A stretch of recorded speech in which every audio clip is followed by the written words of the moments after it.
Hello guys, welcome back to my channel. I hope you all are doing well. Today I'm going to tell you about a trauma experiment on dogs and two other trauma stories of two girls and how their brain reacted to their trauma.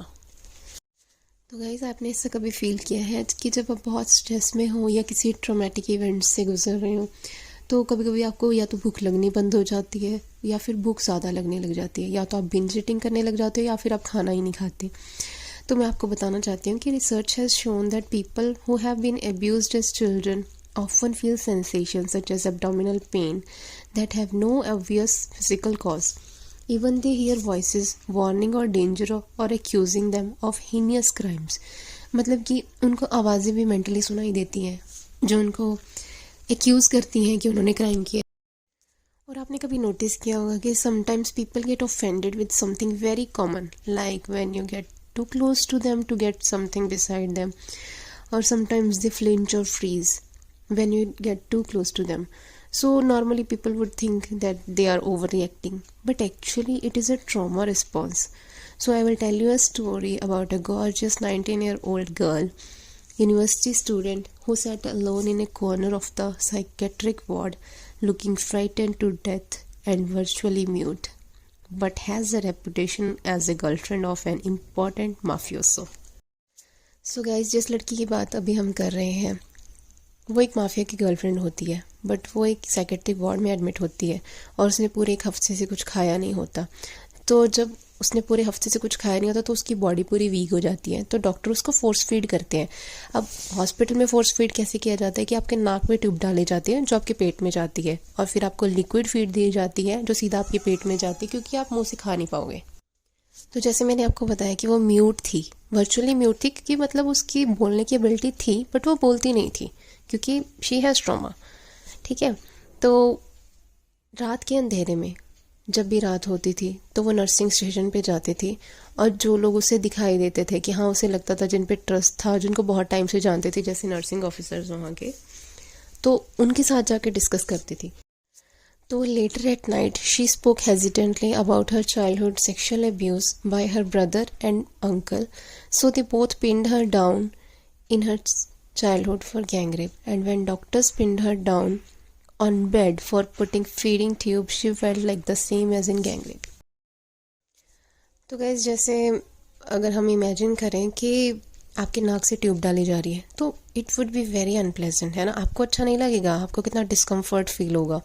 तो ऐसे ही जब patient नहीं डलवाता tube तो doctors क्या करते हैं कि उसके हाथ पैर पकड़ लेते हैं और उस पर थोड़ी सी एनेस्थीसिया वाली जेली लगा के, ताकि उसको पेन ना हो, फिर डालते हैं। तो गाइस, जब उसके हाथ पैर, लड़की के जिसकी हम बात कर रहे हैं, उसके हाथ पैर पकड़ के जब डॉक्टर्स उसको ट्यूब डालते हैं तो अगर हम इसको दूर से देखेंगे तो हमें क्या लगेगा कि यार ये एक केयरिंग एक्ट है, वो उसकी केयर करते हैं इसीलिए उसको ट्यूब डाल रहे हैं, ज़बरदस्ती डाल रहे हैं बेशक, है ना, बट केयर करते हैं इसीलिए डाल रहे हैं। बट उनको ये नहीं पता था कि वो लड़की के ट्रॉमा में और एडिशन कर रहे हैं। अब वो कैसे, वो मैं आपको बताती हूँ। क्योंकि लड़की फिर एक बार एक नाइट में आके अपने सेक्रेटरिस्ट को बताती है, जो वहाँ पे वार्ड में ऑन ड्यूटी होता था बहुत टाइम के लिए, लंबे टाइम के लिए, तो वो उस पर ट्रस्ट करती थी। तो रात के अंधेरे में वो बहुत कंफर्टेबल फील करती है अपना ट्रॉमा बताने के लिए। तो वो उसको बताती है कि चाइल्डहुड में सेक्शुअल अब्यूज़ हुआ है उसका, और उसका अब्यूज़ कौन करता था, उसके ब्रदर और अंकल। तो वो क्या करते थे, उसके हाथ और पैर दोनों पकड़ के उसका गैंग रेप करते थे। ठीक है, और जब डॉक्टर्स ने उसके हाथ और पैर पकड़े ट्यूब डालने के लिए तब उसको सेम फील हुआ जैसे गैंग रेप फील होता है। ठीक है, अगर हम कॉमन सेंस से देखेंगे, दूर से देखेंगे, तो हमें तो यही लगेगा कि यार वो केयर कर रहे हैं, बट ये एक्ट ऑफ केयर उसको as a gang rape feel हुआ। Can you imagine? So their display of caring have felt to her much like a gang rape. So remember, if you do something to a person that you would not do to your friend or children, consider whether you are unwittingly replicating a trauma from person's past. मतलब आप सोचिए, जो आप नहीं कर सकते अपने friend या अपने चिल्ड्रन के साथ ज़बरदस्ती, चाहे केयरिंग ही हो, अगर आप नहीं कर सकते तो आप किसी और पर्सन के साथ करने से पहले भी सोचिए कि कहीं आप उसके ट्रॉमा में एडिशन तो नहीं कर रहे। तो एक डॉक्टर ने कहा था कि जो मोस्ट ह्यूमन सफरिंग है वो या तो किसी लॉस से रिलेटेड होती है या प्यार से रिलेटेड होती है, और एक थेरेपिस्ट की जॉब होती है कि पीपल अपने ट्रॉमा को एक्नॉलेज करें, एक्सपीरियंस करें और उसकी रियलिटी को बियर करना सीखें। बेशक उसके कितने ही प्लेजर्स हों या कितने ही हार्ट ब्रेक जुड़े हों उसके साथ, ठीक है। The greatest source of our suffering are lies we tell ourselves. So we should be honest with ourselves no matter how hard accepting the reality feels like. You can be fully in charge of your life only if you can acknowledge the reality of your body in all its visceral dimensions. Scientists found that abnormal level of norepinephrine were associated with depression and of dopamine with schizophrenia. So guys, let's talk about an experiment on topic learned helplessness in animals. तो guys इस experiment में क्या होता है कि जो scientist होते हैं वो दो ग्रुप लेते हैं। जब भी कोई स्टडी परफॉर्म की जाती है तो हमेशा दो ग्रुप लिए जाते हैं। एक कंट्रोल ग्रुप होता है जिसमें क्या होता है कि जो हमारे सब्जेक्ट होते हैं, मतलब कि या तो वो एनिमल हो या पीपल हो, वो जैसे हैं एज इट इज़ रहेंगे, उनको हम सिर्फ कंपैरिजन के लिए यूज़ करेंगे, उनके ऊपर कोई एक्सपेरिमेंट नहीं किया जाएगा, ठीक है। तो वो होता है हमारा कंट्रोल ग्रुप, ठीक है। दूसरा आता है हमारा सब्जेक्ट ग्रुप जिसमें हमने एक्सपेरिमेंट करना है, ठीक है। तो ये दो ग्रुप लिए जाते हैं। तो इसमें हम कुत्तों की बात कर रहे हैं तो इसमें दो टाइप के डॉग्स लिए जाते हैं। एक वो ग्रुप जिससे हम कंपेयर करेंगे और दूसरा ग्रुप वो जिसके ऊपर एक्सपेरिमेंट हुआ, ठीक है।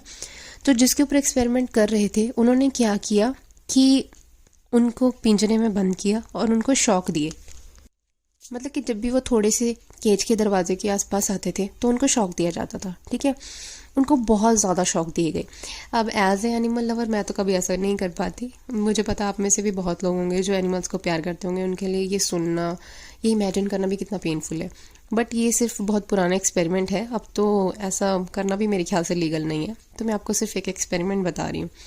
तो जब बहुत सारे शौक्स दिए जाते हैं तो उसके बाद क्या करते हैं, वो जो सब्जेक्ट ग्रुप होता है जिनके ऊपर एक्सपेरिमेंट किए थे उनके केज का दरवाज़ा वो खोल देते हैं और दरवाज़ा खोलने के बाद फिर दोबारा शॉक देते हैं।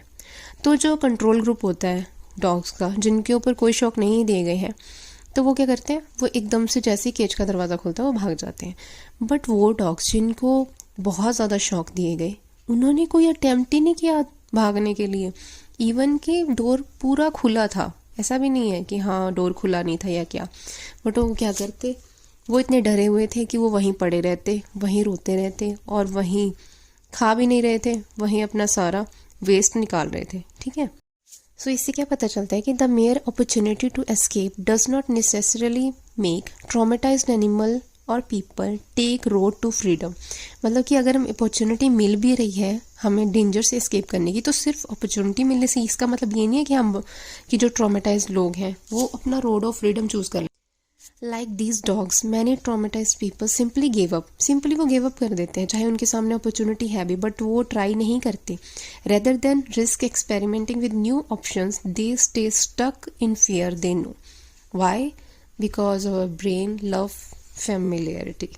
So like these dogs, traumatized people also had been exposed to somebody or something who had inflicted terrible harm on them.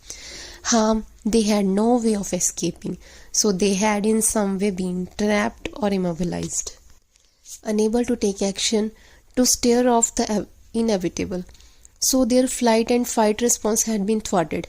मतलब कि जब हमें ऐसा कुछ फेस करना पड़ जाए जिसमें हम ना तो भाग सकते हैं, ठीक है, ना हम लड़ सकते हैं, क्योंकि आगे वाला जो ये सब इन्फ्लिक्ट कर रहा है वो बहुत ही ज़्यादा सुपीरियर है या बहुत ही ज़्यादा पावरफुल है, तो ये हमारे जो ब्रेन के दो सर्वाइवल मोड्स हैं वो टर्न ऑफ हो जाते हैं। मतलब कि हमारा फ्लाइट और फ्लाइट रिस्पॉन्स जो है वो काम ही नहीं करेगा, ठीक है। तो इसका रिजल्ट क्या आएगा, या तो हम कोलैप्स हो जाएंगे या फिर एक्सट्रीम एजिटेशन, यहाँ मतलब पूरे सर्वाइवल मोड में पागलों की तरह लड़ेंगे, ठीक है। So study also showed that traumatized dogs secreted much larger amount of stress hormone than normal. ठीक है, अब इतना शॉक दिया था उन्हें तो वो इतने ट्रॉमेटाइज हो गए थे कि उनकी बॉडी में स्ट्रेस हार्मोन्स का लेवल बहुत ही ज़्यादा डेंजरस लेवल पे आ गया था। Scientists later found that traumatized people keep secreting large amount of stress hormone long after the actual danger has passed. But they also found that levels of stress hormone cortisol was low in PTSD. जबकि PTSD वाले तो हमेशा ही stress में रहते हैं, तो उनका stress hormone ज़्यादा होना चाहिए था, बट क्यों नहीं था, क्योंकि they discovered that cortisol put an end to stress response by sending an all safe signal And in PTSD, the body stress hormones do in fact not return to baseline after the threat has passed. क्योंकि वो अभी भी feel कर रहे होते हैं कि हाँ अभी भी हमारी लाइफ जो है हार्म के हाथों में है, मतलब कि हम अभी भी सेफ नहीं है। तो इसीलिए उनका जो ऑल सेफ सिग्नल ब्रेन को जाना होता वो नहीं जाता और वो जो हमारे फ्लाइट और फाइट मोड होता है उसी में रहते हैं। Ideally, our stress hormone system should provide fast response to threat, then quickly return to equilibrium. But in PTSD, stress hormone system जो होता है वो ऐसे बैलेंस नहीं कर पाता। वो स्ट्रेस खत्म होने के बाद भी अपना नॉर्मल लेवल पे नहीं आता और हमारी बॉडी फाइट, फ्लाइट और फ्रीज मोड में ही रह जाती है, डेंजर ओवर होने के बाद भी। और डॉग्स के केस में भी यही हुआ था। उनका जो स्ट्रेस हार्मोन था वो नॉर्मल नहीं आया था, वो कंटिन्यू सीक्रेट होता रहा क्योंकि उनको ये लग रहा था कि हम अभी भी स्ट्रेस में हैं, अभी भी उनको शॉक दिया जा सकता है। So continued secretion of stress hormone is expressed as agitation and panic and in long term wreaks havoc on our health. और अगर डॉग्स की बात करें तो डॉग्स तो केज से बाहर आए नहीं थे, तो जो एक्सपेरिमेंटर थे उन्होंने उनको पकड़ के घसीट के बाहर निकाला और उनको फिजिकली एक्सपीरियंस कराया है कि how they could get away from danger, but we could not do that in human life. We cannot do that in human life because we are trapped in our mental trauma cages from where we cannot be physically dragged but can be mentally supportive, acknowledge and heal ourselves over time. Another animal study की गई जो थी चूहों के ऊपर।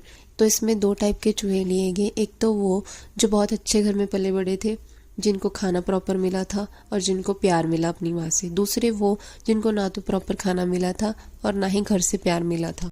और फिर उन दोनों टाइप के चूहों को एक ऐसे प्लेजेंट एनवायरनमेंट में रखा गया जिसमें सब कुछ अच्छा था, बट उसके बाद क्या किया उन्होंने, एक बहुत ही लाउड और इंट्रूसिव साउंड चलाई। Mice that had been raised in warm nest with plenty of food, वो इमिडिएटली अपने घर भाग गए। लेकिन जो चूहे ऐसे घर में पले जिसमें ना तो प्रॉपर खाना था और बहुत नॉइजी था, वो भी घर भाग गए even after spending time in more pleasant surrounding. So scared animals return home regardless उनका घर सेफ था या नहीं था। ये बिल्कुल ऐसा था जैसे ट्रॉमेटाइज लोग जो वापस से अपने ट्रॉमेटिक फैमिली के पास वापस चले जाते थे, क्योंकि वो फेमिलियर है उनके लिए एंड प्रेडिक्टेबल है। Our human brain loves to be in familiar space, it fears the unpredictable and unknown.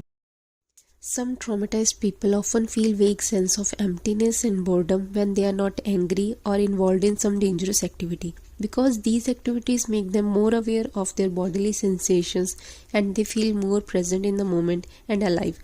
Let me tell you another story about a patient, Julia. She was brutally raped at gunpoint in a hotel room at age 16. After that, she got involved with a violent man who sold her in prostitution. वो regularly उसे मारता था और Julia कई बार prostitution की वजह से jail भी गई थी। फिर भी वो वापस आने पर उसी के पास जाती थी। फिर उसके ग्रैंड पेरेंट्स ने उसको वहाँ से निकाला और उसको रिहेबिलिटेशन के लिए भेजा। उसके बाद वो ट्रीटमेंट कंप्लीट करके एक रिसेप्शनिस्ट की जॉब करने लगी और एक लोकल कॉलेज में कोर्सेज लेने लगी। बट धीरे धीरे उसने अपने कोर्सेज ड्रॉप किए और एक क्लासमेट के साथ रिलेशन में रहने के थोड़े टाइम बाद ही सब कुछ बिगड़ गया और वो उसके लिए इतना रोई, इतने इंटेंस इमोशंस फील होने की वजह से वो एक ड्रग एडिक्ट के पास जाती है और उसको पैसे देती है कि वो उसे मारे। और फिर वो उसे इतना मारता है और स्टॉक करता है कि उससे सहन ही नहीं किया जाता। उसके बाद वो घायल अवस्था में दोबारा ट्रीटमेंट लेने के बारे में सोचती है। रिसर्चर इस प्रॉब्लम को बोलते हैं compulsion to repeat. They believe the reenactment were an unconscious attempt to get control over a painful situation and they eventually could lead to mastery and resolution. मतलब कि इसका मतलब ये है कि जब वो पहले एक वायलेंट मैन के साथ इन्वॉल्व थी, जब वो उसे मारता था तब वो उसके कंट्रोल में नहीं था, बट इतने इंटेंस इमोशंस की वजह से उसका ट्रॉमा ट्रिगर हुआ और इस प्रॉब्लम को, इस सिचुएशन को उसने इस तरीके से हैंडल किया कि अब मैं खुद किसी के पास जाऊंगी तो वो जब मुझे मारेगा तो वो मेरे कंट्रोल में होगा कि मैंने उसे कितनी मार खानी है। तो कंपल्शन टू रिपीट यही है कि जो हमारे साथ हुआ हम उसको ही डेस्परेटली रिपीट करवा रहे हैं, बट इस बार हम ये फील कर रहे हैं कि इस सिचुएशन के कंट्रोल में हम हैं। इस बार उस लड़की ने खुद अपने आप को पिटवाया था, वो खुद इस बात की कंट्रोल में थी कि उसे कितना पिटना है, बट उसको ड्रग एडिक्ट ने कुछ ज़्यादा ही पीट दिया था।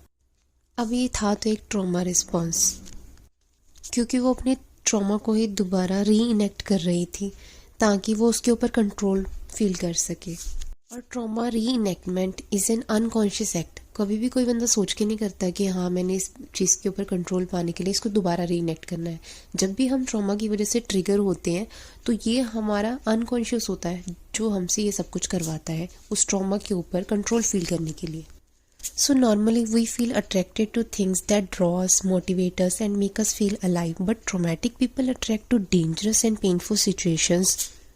For example, people with drug addictions, they start to crave drugs because they are addicted and experience withdrawal when it is not available. But long run में ऐसा नहीं होता। लॉन्ग रन में जब उनको ड्रग्स नहीं मिलती उसकी वजह से जब उनको विड्रॉल पेन होने लग जाता है और वो विड्रॉल पेन से ज़्यादा इफेक्ट फील करते हैं तो वो ड्रग्स की बजाय अपने विड्रॉल पेन से ज़्यादा एडिक्टेड फील करते हैं। That's why some people hire someone to beat them और burn themselves with cigarettes. Because fear and aversion in some perverse and complicated way can be taken as pleasure in traumatized people.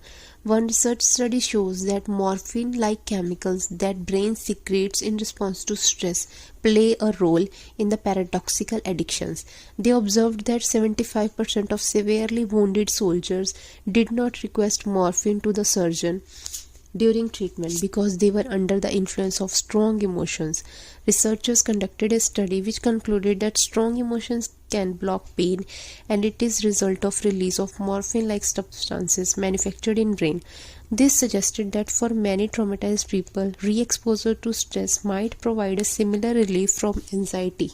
So in traumatized people, it is their brain which makes them addicted to the pain of their daily life. And जो चीज़ें normal लोगों को खुशी देती हैं वो traumatise people को खुशी नहीं देती। ट्रॉमेटाइज पीपल को खुशी देती है पेन और भी ट्रॉमा।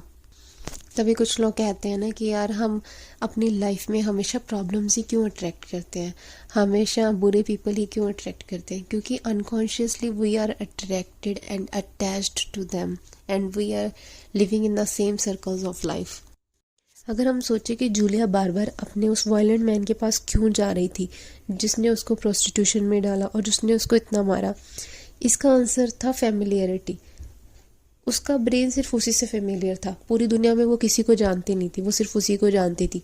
उसका ब्रेन उसे सिर्फ उसी के साथ फेमिलियर फील करवाता था, इसीलिए वो बार बार वहीं जाती थी। चाहे जितने भी उसके पास लोग थे अननोन कि हाँ वो उनके पास जा सकती थी, वो नए दोस्त बना सकती थी, बट वो अनप्रेडिक्टेबल था।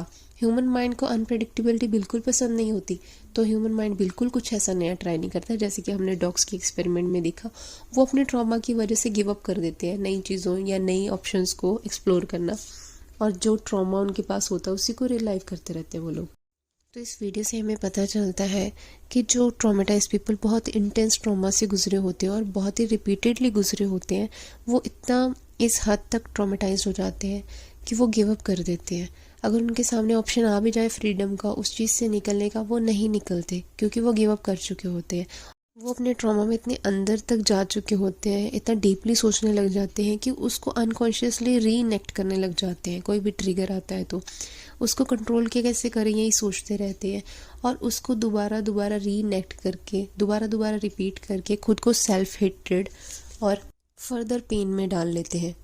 एंड दोबारा रिपीट करने के बाद उनका ब्रेन वहीं पे फिक्स हो जाता है और उनका ट्रॉमा में से निकलना और भी मुश्किल होता चला जाता है। इससे ये भी पता चलता है कि नॉर्मल पीपल, हम जैसे लोग जिन चीज़ों से पेन फील करते हैं, जैसे कि बर्निंग से, खुद को जलाने से या फिर खुद को मारने से, ये चीज़ों से हम पेन फील करते हैं, but they can be taken as pleasure in traumatize people. और वो बार बार ट्रॉमा सहकर अपने दिमाग में रिलीज़ होने वाले मॉर्फिन लाइक केमिकल से इतना एडिक्ट हो जाते हैं स्ट्रेस के टाइम पे कि उनको वही अच्छा लगने लग जाता है। उनको नॉर्मल डेली लाइफ में कोई भी चीज़ इंटरेस्टिंग नहीं लगती और जैसे ही स्ट्रेस आता है वैसे ही वो एक्टिव हो जाते हैं। So that's why for many traumatized people, re-exposure to stress might provide a similar relief from anxiety. और जैसे ही ट्रॉमा आता है, उनकी जो डे टू डे लाइफ में एंजाइटी होती है उसको भूल के वो अपने ट्रॉमा में जीने लग जाते हैं, उसको रिलाइव करने लग जाते हैं, उसके ऊपर कंट्रोल कैसे पाएं यही सोचने लग जाते हैं, उसमें पूरी तरह से मगन हो जाते हैं। इस वजह से उनको प्लेजर फील होता है। सो गाइज़, आई होप मैं इस वीडियो में समझा पाई हूँ कि कैसे ट्रॉमेटाइज्ड पीपल का ब्रेन इफ़ेक्ट होता है और कैसे डॉग्स के ब्रेन के ऊपर इतना इफ़ेक्ट हुआ शॉक का, और कैसे ट्रॉमेटाइज्ड पीपल का ब्रेन हमारे नॉर्मल जैसे इंसानों से कितना अलग हो सकता है। सो गाइज़, अगर आपको ये वीडियो इन्फॉर्मेटिव लगी तो लाइक, सब्सक्राइब एंड शेयर ज़रूर करें। एंड अगर आप ऐसी वीडियोज़ को और देखना चाहते हैं तो प्लीज़ बेल आइकन ज़रूर दबा दें। Thank you.